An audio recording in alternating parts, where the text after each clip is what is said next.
এইরকম ভুল ভ্রান্তিতে হয়তো কিছু বাদ গেছে, কিন্তু আমাদের সঠিকভাবে যদি ভাবছি ডকুমেন্টস দিয়ে যদি ফাইসালা করে তো আল্লাহর রহমত করম আমি আপনাদেরকে বলে দিয়ে যাচ্ছি হয়তো শতে একটা দিকে দুটো বেরোতে পারে।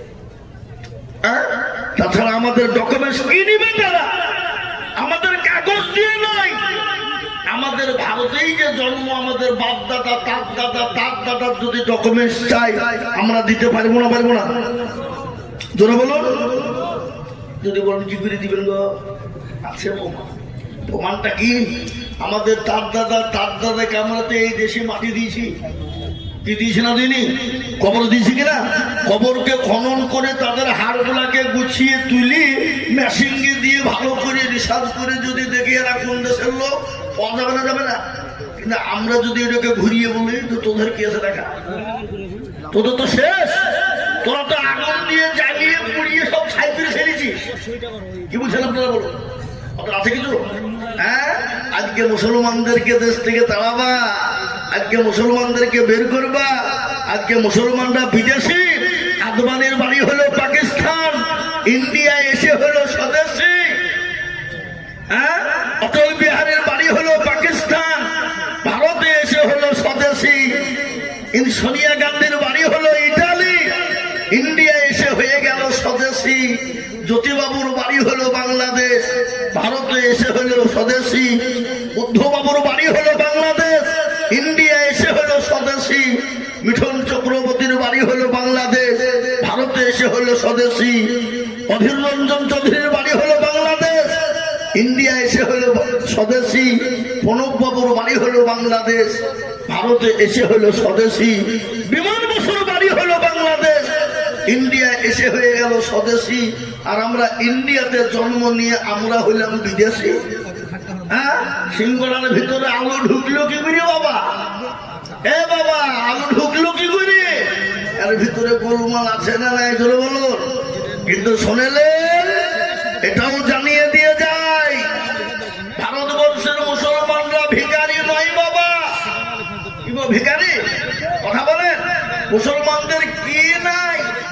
এখানে যদি আমরা তোমাদেরকে প্রশ্ন করি তোমাদের কি আছে বলো, কি দেখাবা বলো? তোমরা একটা জিনিস তৈরি করলে, মুসলমানদের বাবরিকে ভেঙে দিলে, ভেঙে দিয়ে তোমরা রাম মন্দির তৈরি করলে, কজন মানুষ দেখতে যায়, কজন মানুষ টিকিট কেটে দেখে। আর মুসলমানদের একটা কবর আছে দিল্লি আগ্রাতে, কি জায়গাটার নাম কি গো? তাজমহল, যেখানে প্রতিদিন লাখ লাখ টাকা ইনকাম, বছরে কোটি কোটি টাকা ইনকাম, ওটা মুসলমানদের দেওয়া, ওটা তোমরা ভোগ করো। দিল্লির কোথাও কুতুব মিনার, যেখানে প্রতিদিন 40 টাকা মানুষ পিছু টিকিট, ওটাকে হিসাব করো কত কোটি টাকা হয়, ওটা তোমরা লাও, মুসলমানরা লাই না, ওটা তোমরা ভোগ করো। ওটা মুসলমানদের, ওটা তো ভালো চলে গেল।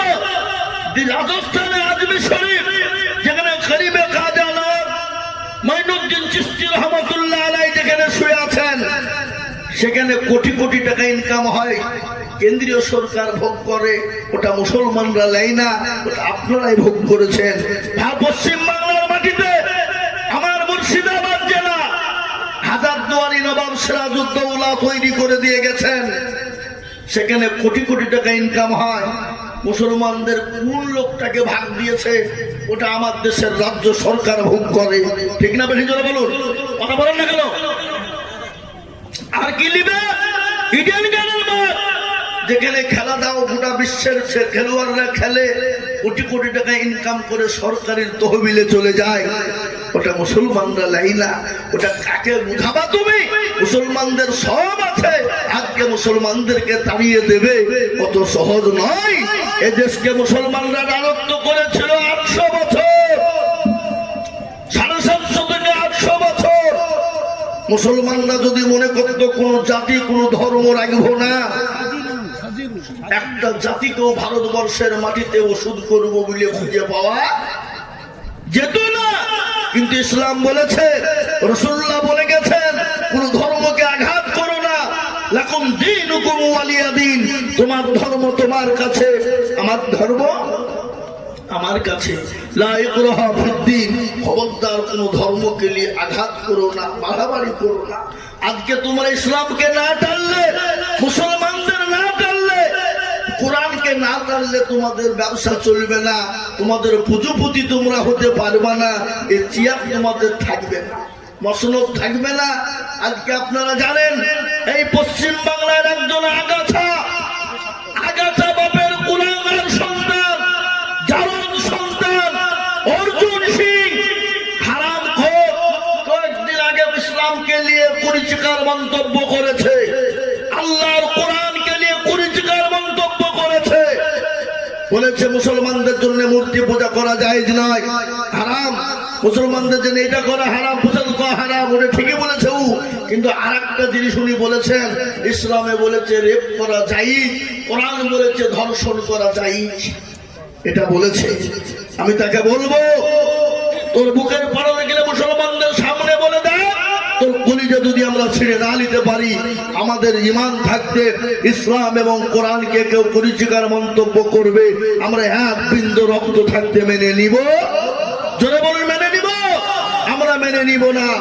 আজকে এটা বলে দিয়ে যায়, কোরআনের বিরোধিতা যারা করেছে, আল্লাহ তাকে দুনিয়ার জমিনে রাস্তা নাবুদ করে দিয়েছে। দিল্লির জমিনে অসীম রেজা কোরআনের বিপক্ষে বলেছিল 26টা কোরআনের ভুল রয়েছে, সুপ্রিম কোর্টে আপিল করেছিল, সুপ্রিম কোর্টে বলেছিল 26টা কোরআনের আয়াতকে বাদ দিতে হবে। উলামায়ে ইকরামদের নেতৃত্বে, উলামায়ে দেওবন্দের নেতৃত্বে, জমিয়তে উলামা হিন্দের নেতৃত্বে সুপ্রিম কোর্টে ইনারাও আপিল করলেন। কোরআনের ভিতর থেকে একটা ভুল কেউ দেখাতে পারবে না, আরো বাপের ক্ষমতা নেই। ওই অসীম রেজা কেন, অসীম রেজার 14 পুরুষও দেখাতে পারবে না। সুতরাং এই কোরআন নিয়ে যে মাতাব্বরি করবে, আমরা মুসলমানরা এক বিন্দু রক্ত থাকতেও ছেড়ে দিব না। সেই অসীম রেজাকে কেউ চিনতে পারে নাই, তার নাম নিশানা মিটে গেছে। আজকে তাকে ঘর থেকে বেরোতে দেয় না, বুকের পাটা থাকলে বেরিয়ে দেখা। আজকে কোরআন নিয়ে বিরোধী করবি, কিন্তু শুনেলেন মুসলমান দরদি, আজকে খালি নয়, যুগ যুগ ধরে ইসলামের বিরোধিতা হয়ে আসছে, কোরআনের বিরোধিতা হয়ে আসছে, মুসলমানদের বিরোধী হয়ে আসছে। ইসলামকে মিটাতে পারেনি, কোরআনকে মিটাতে পারেনি, মুসলমানদের মিটাতে পারবে না, কিয়ামত পর্যন্ত পারবে না। একটু চিলিয়ে বলুন ইনশাআল্লাহ, একটু চিলিয়ে বলুন ইনশাআল্লাহ। এই কোরআনের মালিককে আল্লাহ নিজেই বলেছেন, ইন্না লাহানু নাযালনা যিকরা ওয়া ইন্না লাহু লাহাফিজুন। আল্লাহ বলেন কোরআনের মালিক আমি আল্লাহ।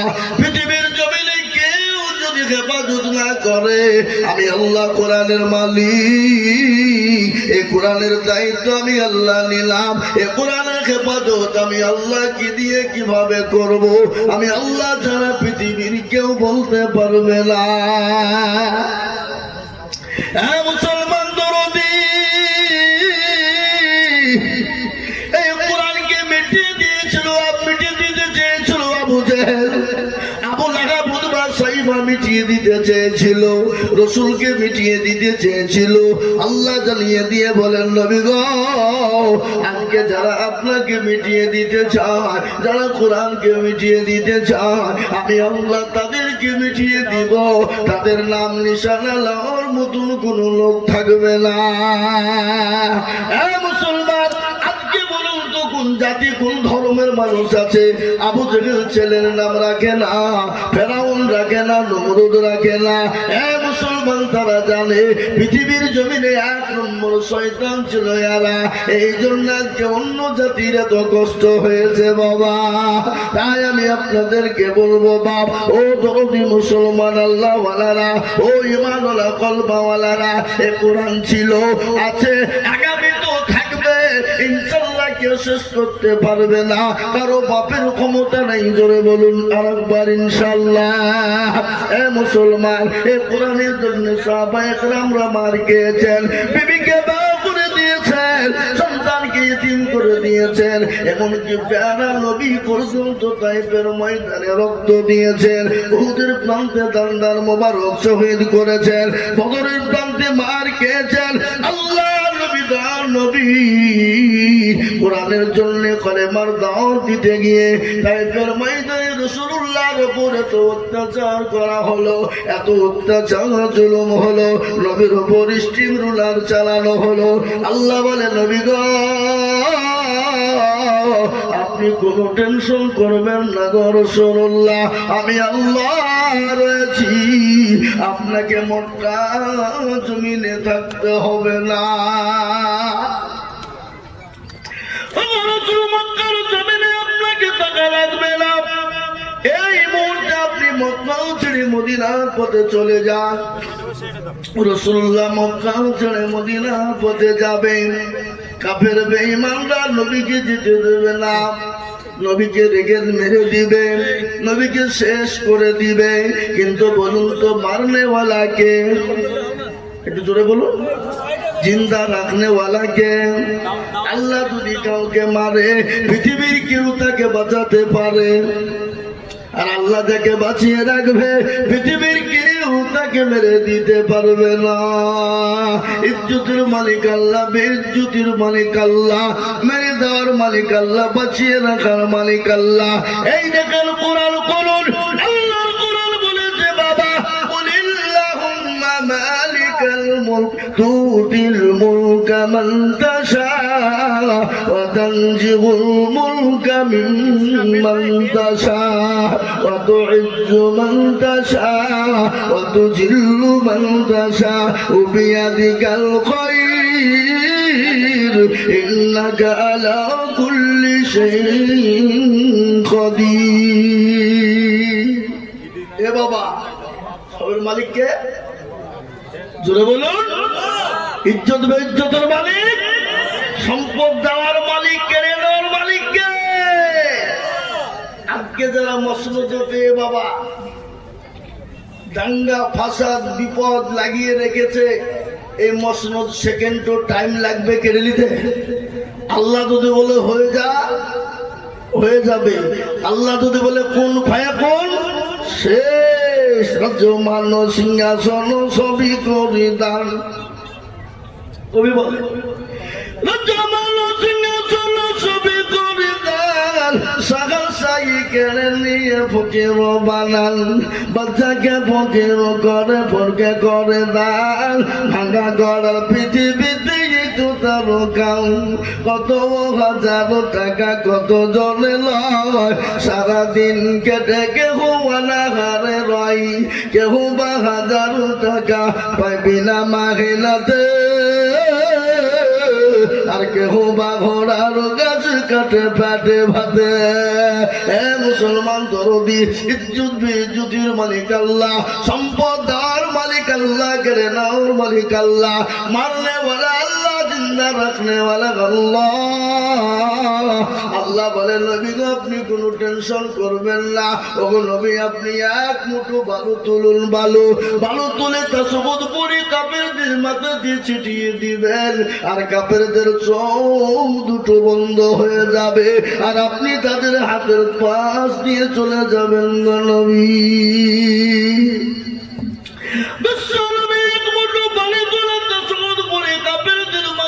ছিটিয়ে দিলেন, কাফেরদের চোখ দুটো বন্ধ হয়ে গেল। আল্লাহ জানিয়ে দিয়ে বলেন নবী গো আপনি নিক্ষেপ করলেন, আমি আল্লাহ বন্ধ করে দিলাম। ওয়া মা রামাইতা ইয রামাইতা ওয়ালাকিন্নাল্লাহ রামা। নবী গো আপনি বালি নিক্ষেপ করে দিলেন, আর আমি আল্লাহ তাদের চোখ দুটো বন্ধ করে দিলাম। ও রাসূলুল্লাহ আপনি চলে যান। ও মুসলমানরা নবী রাস্তায় যাবে, কত বাধা কত বিপদ রে বাবা, কত আছে না? এই বাবা আছে না নাই? আজ নবী গো আমার বানায়া বাজার, হিজরত করিয়া চলেন মদিনায়। আজ নবী গো আমার ঘরায়া বাজার, শুয়ে আছে সোনার মদিনায়। আব্দুল্লাহ পৃষ্ঠ হতে